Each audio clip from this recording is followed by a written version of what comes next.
നമസ്കാരം, third eye ന്യൂസിലേക്ക് സ്വാഗതം. ഇന്ത്യ ഇതുവരെ നേടിയത് 5 ലോക കിരീടങ്ങളാണ്.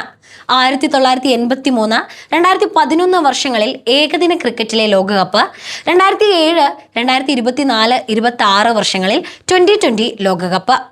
എന്നാൽ ഈ 5 കിരീട നേട്ടങ്ങളിലും ഒരു സവിശേഷതയുണ്ട്.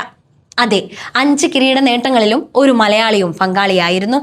അതായത് മലയാളി സാന്നിധ്യം ഇല്ലാത്ത ടീമുമായി പോയ ഒരു ലോകകപ്പിലും ഇന്ത്യ കിരീടം ചൂടിയിട്ടില്ലെന്ന് സാരം.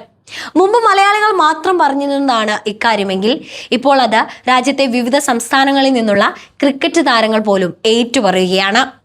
1983 ഇന്ത്യ ആദ്യമായി ലോകകപ്പ് നേടുമ്പോൾ സുനിൽ വത്സൻ എന്ന മലയാളി ഇന്ത്യൻ ടീമിന്റെ ഭാഗമായിരുന്നു.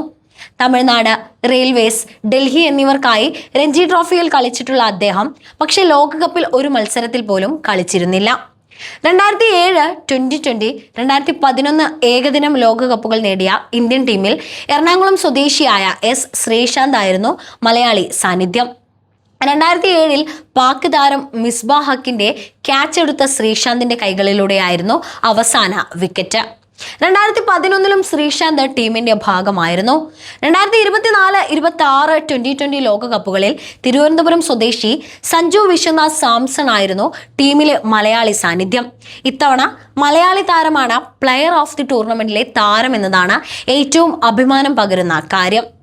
ഇന്ത്യയുടെ ലോകകപ്പുകളിലെ വിജയങ്ങളിലെ മലയാളി സാന്നിധ്യം അതിമനോഹരമായ ഒരു പാറ്റേൺ ആയി തുടരുകയാണ്.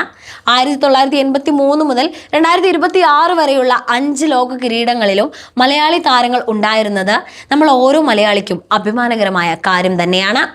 സുനിൽ വത്സൻ, S. ശ്രീശാന്ത്, സഞ്ജു വിശ്വനാഥ് സാംസൺ എന്നിവരുടെ സംഭാവനകൾ തെളിയിക്കുന്നത് മലയാളി ഇല്ലാതെ ഇന്ത്യൻ ടീമിന് വിജയമില്ല എന്നതാണോ? നമുക്ക് കാത്തിരുന്ന് തന്നെ കാണണം.